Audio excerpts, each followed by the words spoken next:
오늘은 우리의 믿음에 있어서 정말 중요한 것, 세 번째로 말씀을 받는 일에 대해서 나누려고 합니다. 정말 중요한 것, 가장 중요한 것 첫 번째는 예수의 사랑, 예수를 사랑한 일인. 두 번째로는 예수의 피로 속속들이 깊이 뿌림을 받는 일, 죄사함과 대속의 은혜를 힘입는 일이라고 했습니다. 오늘 가장 중요한 것은 그 중에 한 가지가 말씀을 받는 일입니다. 믿음에 있어서 가장 중요한 한 가지가 말씀을 받는 것이라고 했는데, 왜냐하면 말씀을 받을 때에 믿음이 주어지기 때문입니다. 인천에서 목회하시다가 은퇴하신 선배 목사님이 제가 신학생 시절에 이런 얘기 하시더라고요. 시골교회 부흥임을 했더니 성도들이 이렇게 미안하지만 두 종류로 나눠지더래요.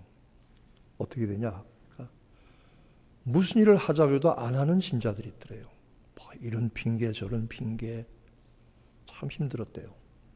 근데 어떤 성도들은 뭐라고 부탁만 하면은 기다렸다는 듯이 달려와서 도와주고 참여하는 이런 성도들이 있더래요.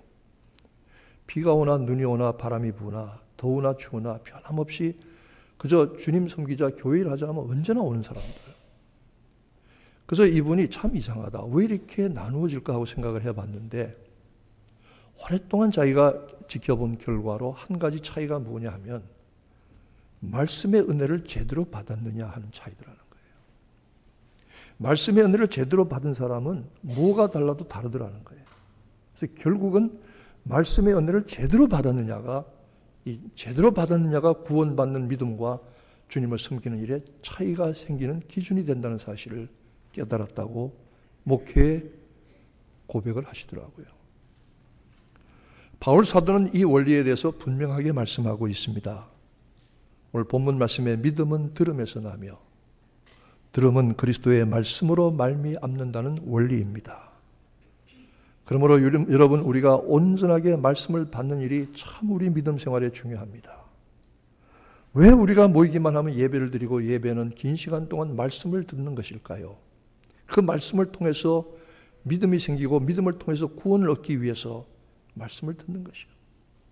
바울이 말씀한 대로 믿음은 들음에서 나며 들음은 그리스도의 말씀으로 말미암는다. 여러분 이미도 그렇게 하셨지만 말씀을 온전하게 받는, 말씀의 복을 받는 성도들이 되시기를 축원합니다. 부흥회 같은 걸 하면은 강사가 오셔서 참 열심히 전하는 말씀을 듣고 은혜를 많이 받는 분도 있지만, 또 자기 마음에 안 드는 것만 골라가지고 모아두는 분도 있어요. 뭐 저런 얘기를 하나 저런 얘기를 하나. 좀 딱하지요. 나무를 보되 숲을 보지 못한다는 말도 있습니다. 나무는 보는데 그 나무가 전체적으로 어떤 숲의 모양을 이루는지를 보아야 합니다.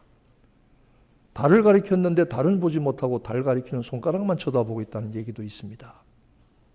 말씀이 참으로 우리에게 무엇을 하려고 하는지, 무슨 말씀을 하려고 하는지, 그 말씀이 내게 어떻게 은혜가 되는지를 잘 깨닫고 분별하여 모일 때마다, 예배 때마다, 말씀을 읽을 때마다, 들을 때마다, 상고하고 연구할 때마다 오직 말씀의 은혜가 충만한 성도들 되시기를 축원합니다. 아멘. 예수님은 그 좋은 믿음의 비유로 씨 뿌리는 일을 말씀을 하셨어요. 마가복음 13장, 마태복음 13장, 마가복음 4장, 누가복음 8장에 반복해서 공관복음에 씨 뿌리는 비유를 말씀을 하셔요. 여러 가지 밭이 있다고 말씀하십니다.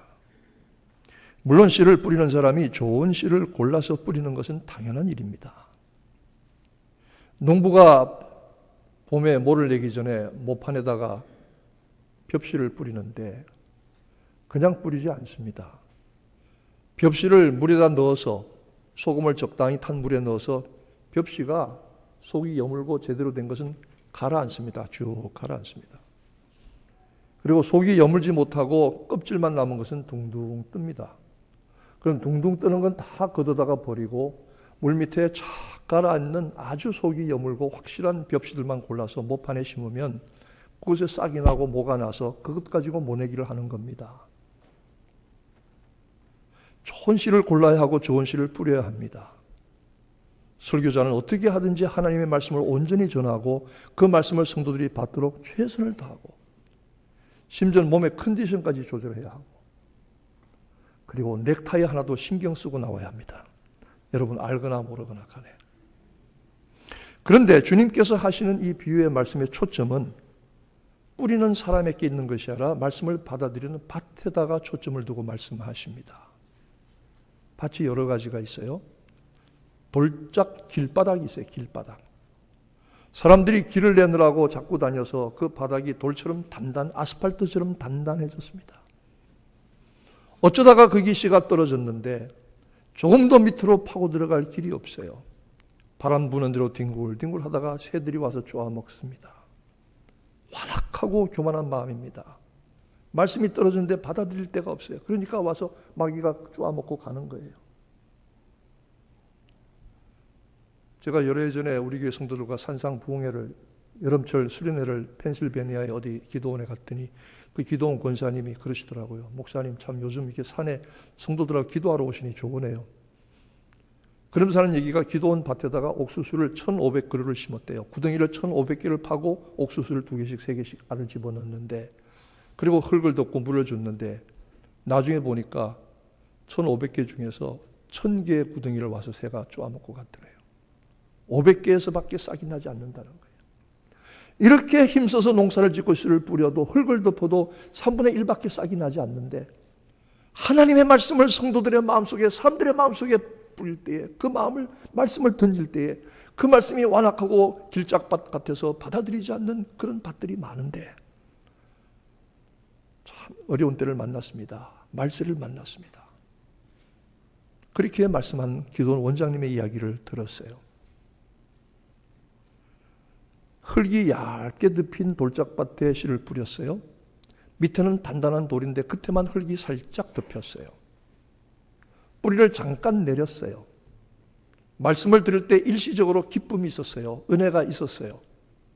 그런데 그 마음 겉으로는 부드럽고 점잖고 좋은 밭인 것 같은데 속에는 악하고 교만한 것들이 가득해요. 씨가 더 이상 뿌리를 내릴 수가 없어요. 햇빛이 떠오르니까 그 뜨거운 햇살에 다 말라 죽어버리고 말았어요. 가시떨기에 떨어졌어요. 땅에 떨어지지도 못했어요. 가시떨기의 기운에 막혀서 죽어버렸어요. 가시떨기는 무엇입니까? 염려, 근심, 세상의 재물에 대한 유혹입니다.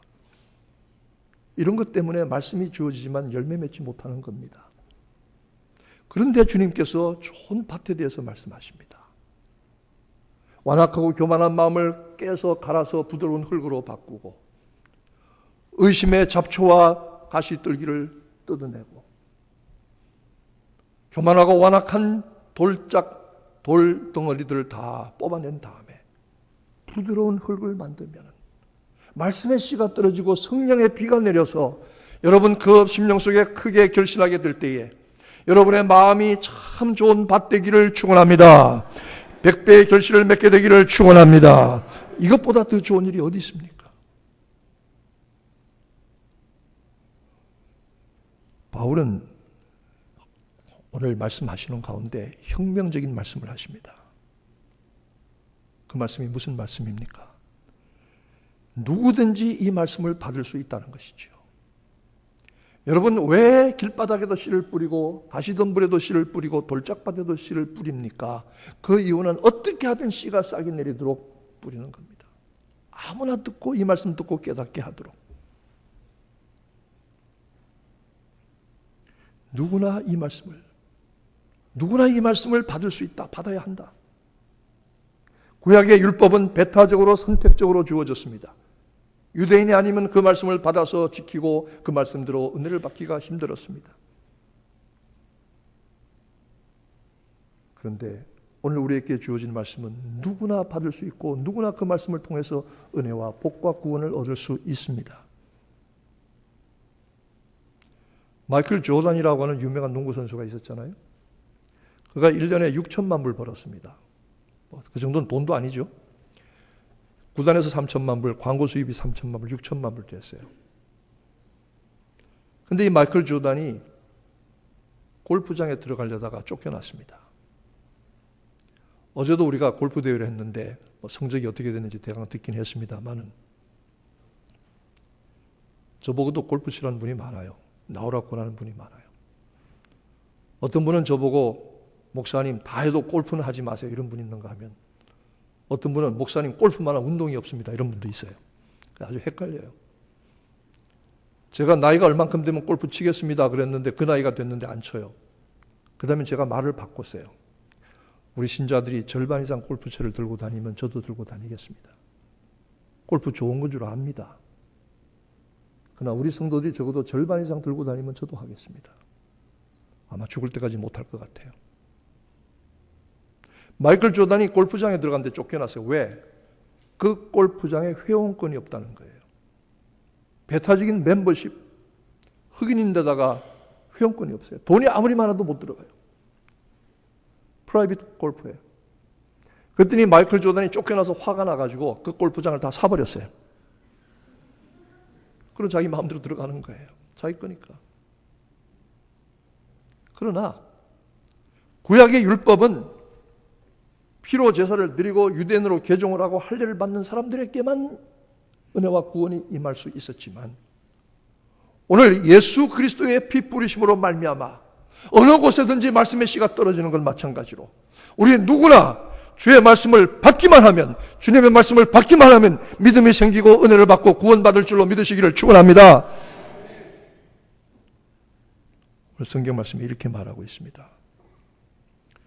주 예수의 이름을 부르기만 하면 누구나 구원을 얻는다.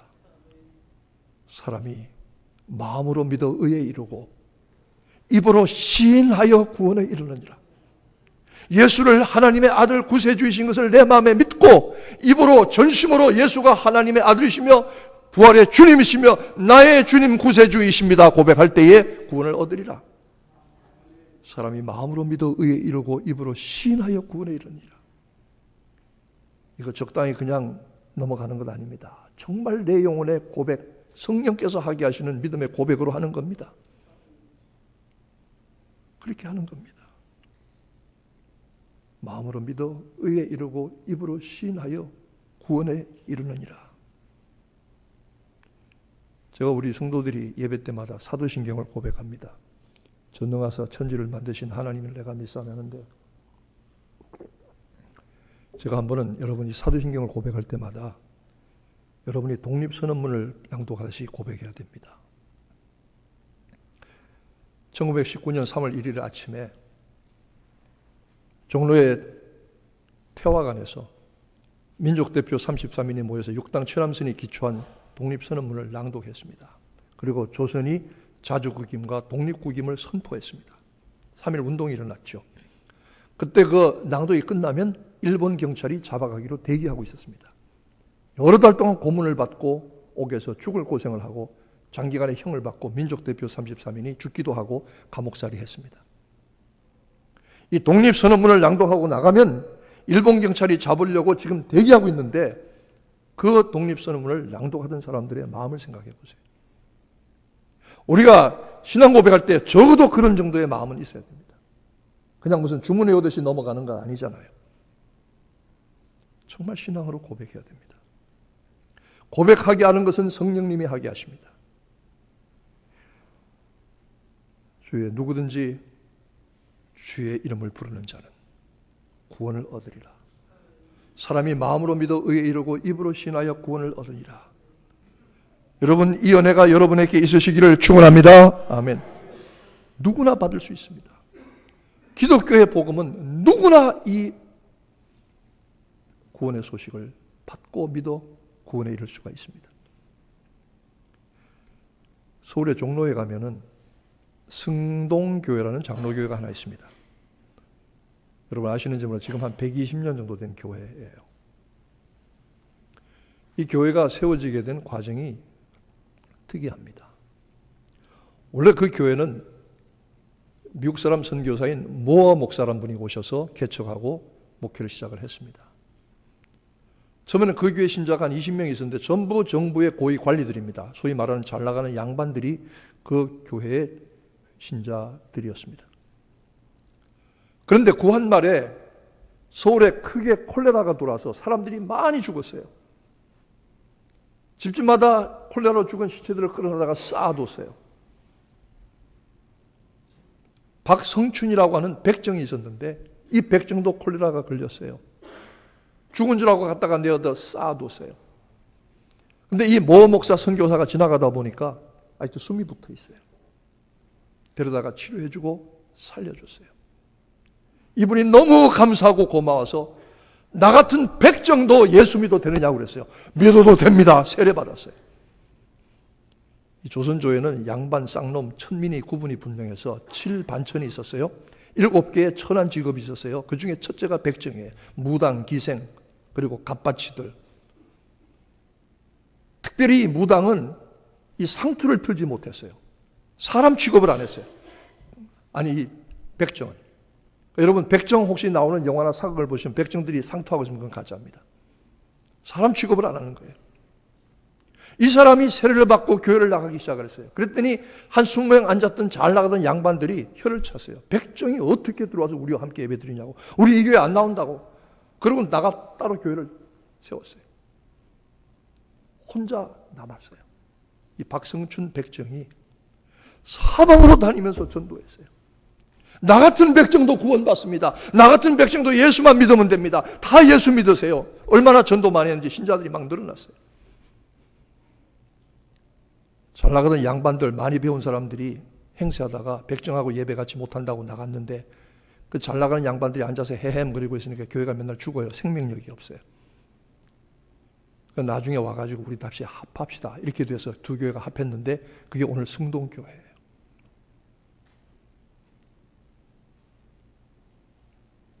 제가 캐나다의 어느 교회, 우리 성결교회 부흥회를 몇 해 전에 갔더니 그 얘기 하더라고요. 참 간증이 있어요.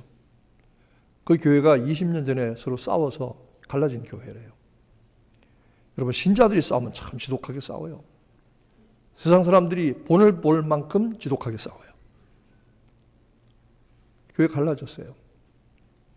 20년 동안 따로 갈라져서 같은 조그만 시골 마을에서 서로 쳐다도 보지 않고 그렇게 신앙생활 하다가 20년이 지나니까 마음이 좀 열렸어요. 우리가 이거 잘못하는 거 아닌가? 좀 합합시다. 그래서 두 교회가 합하려고 하는데 문제가 생긴 게 뭐냐면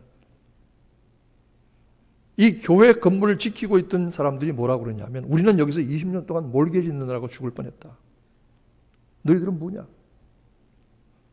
그랬더니 합하자고 들어오려고 하는 교회 장로님 한 분이 정말 그러네요. 그동안 몰개지 얼마 물었습니까? 17만 불 물었습니다. 그러면 제가 17만 불 헌금하겠습니다. 아무 말이 없어지고 교회가 합해져서 얼마나 어른스럽게 서로 부흥하는데 제가 부흥회를 갔더니 너무 좋더라고요. 그런 게 있대요. 어떤 분이 오셔서 목사님 목회를 하도 잘하셔서 우리가 갈라진 적이 없으니 17만 불 낸 일이 없습니다. 감사합니다. 이런 건 제가 받아야 됩니까? 말아야 됩니까? 정말 존경스럽더라고요. 고맙더라고요. 그동안 몰개지 얼마입니까? 17만 불 물었습니다. 시골에서. 그럼 제가 다 헌금하겠습니다. 그리고 두 교회가 합해졌다는 거예요. 차별이 없어진 거예요. 누군가가 희생과 대가를 치르니까 차별이 없어진 거예요. 우리 주님이 십자가에서 우리 위해서 피 흘려서 죽으시니까 이방인이나 유대인이나 차별이 없이 다 주의 이름을 부르는 자는 말씀을 듣고 믿기만 하는 자는 구원을 얻게 되었으니 감사하시기를 축원합니다.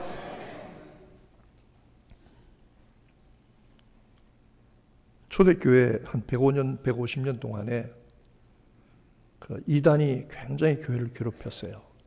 그게 영지주의라고 하는 건데, 나티시즘. 이게 뭘 말하느냐면 예수 믿는 거 그냥 믿는 거 가지고 안 된다는 거예요. Spiritual Enlightenment. 영적으로 빛을 팍 받아야 되는데 이것 깨닫고 체험해야만 구원을 받는다는 거예요. 근데 구원이라는 게 그게 아니잖아요. 성경에 어디 영적인 체험과 빛을 팍 받아야만 구원을 받습니다. 이런 말이 있나요? 주의 이름을 부르는 자는 구원을 얻으리라. 이 말씀만 있지.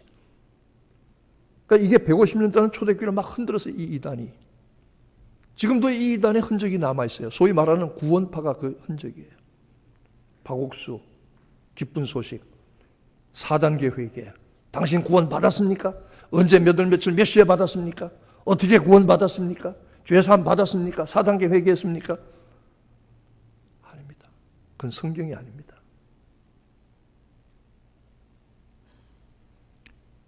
물론 우리가 성령의 은사와 역사를 신비하게 체험할 때는 있지만 그것이 우리의 구원의 조건은 아닙니다. 차별이 없습니다. 누구든지 주의 이름을 부르는 자는 구원을 얻으리라. 믿음은 들음에서 나며 들음은 그리스도의 말씀으로 말미암느니라. 여러분, 말씀 받는 성도들 되시기를 축원합니다. 말씀 받아들이시기를 축원합니다. 이사야는 전도자의 발이 아름답다고 했습니다. 제가 목회하면서 성도들이 목회자에게 잘해주고 뭐 좋은 것 주고 도와주는 사람도 고맙고 이쁘지만 제일 이쁜 사람이 전도하는 사람이더라고요. 전도하는 사람이 참 이쁘더라고요. 전도자의 발이 아름답다고 했습니다. 산을 넘어서 좋은 소식을 전하기 위하여 오는 전도자들의 발이, 그들의 발이 아름답다고 이사야서에 말씀하고 있습니다. 발 아름다운 것은 무슨 화장품 쓰고 잘 벗기고 거기다가 페디큐어 바르고 마누라가 트지는지 마누라가 불나닉인지 페라가 뭔지 지미춘지 그런 신발 신었다고 발이 아름다워지는 것이 아니고 전도하는 사람의 발이 아름답다. 전도자의 발이 아름답다. 손이 아름다운 사람 어떤 사람들입니까? 보들보들하게 하고 아름답게 꾸미고 비싼 화장품을 바르고 주름을 없애고 검은 티를 없애려고 하는 사람의 손이 아름다운 것이 아니라 일하는 사람의 손이 아름답습니다.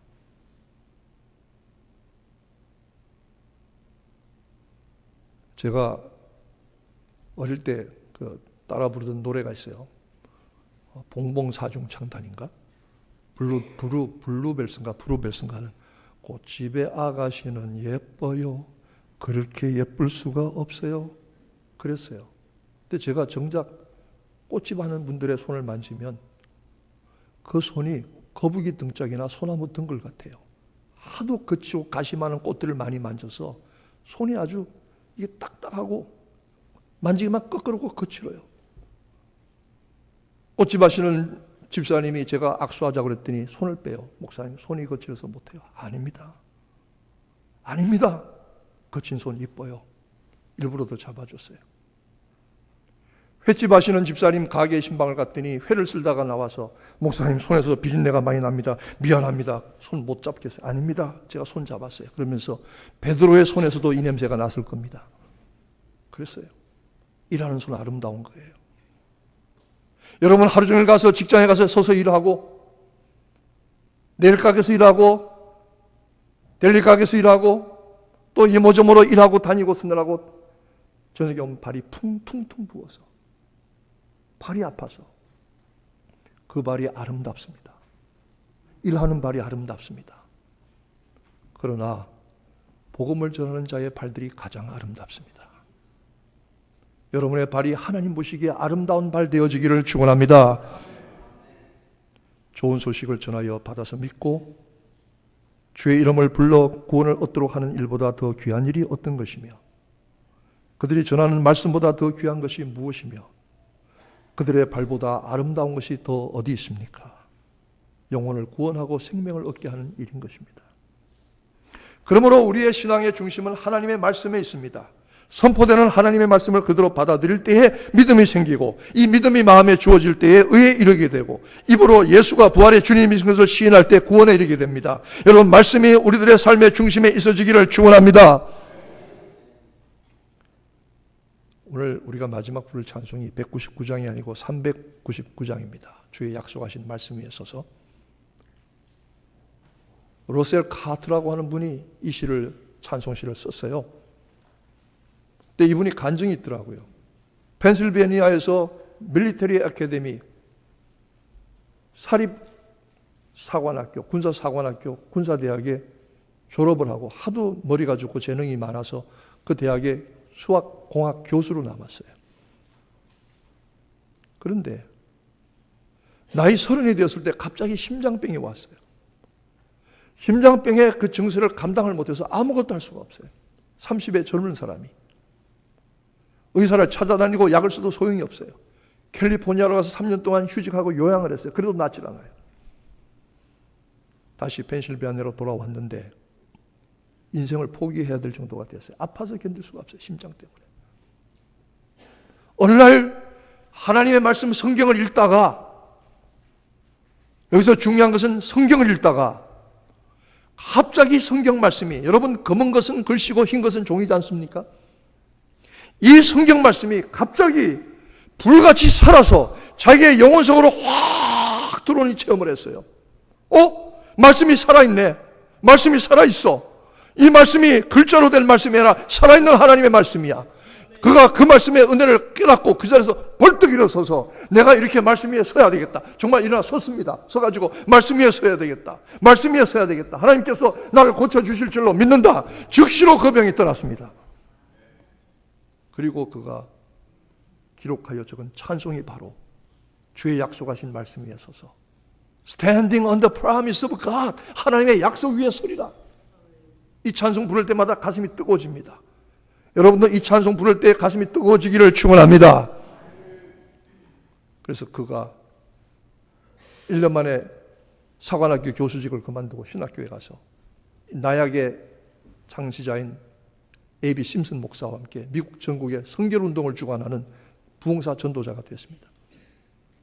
마지막에는 말년에 의과대학을 가서 의사가 돼서 볼티모어의 고향 마을 사람들을 돕고 섬기는 일을 하다가 세상을 떠났습니다. 주의 약속하신 말씀 위에 서서 여러분, 하나님의 말씀만이 우리 신앙의 가장 중요한 기초가 되는 것을 믿으시기를 축원합니다. 말씀을 믿고 받아들여서 입으로 시인해서 마음으로 믿어 구원에 이르는 여러분 되시기를 축원합니다. 복음 말씀을 전하는 아름다운 발 되기를 축원합니다. 하나님의 말씀이 살아서 역사해서 여러분의 심령에 들어가 역사함으로 승리하는 일들이 있어지기를 주님의 이름으로 축원합니다. 주님의 이름으로 축복합니다. 기도하겠습니다.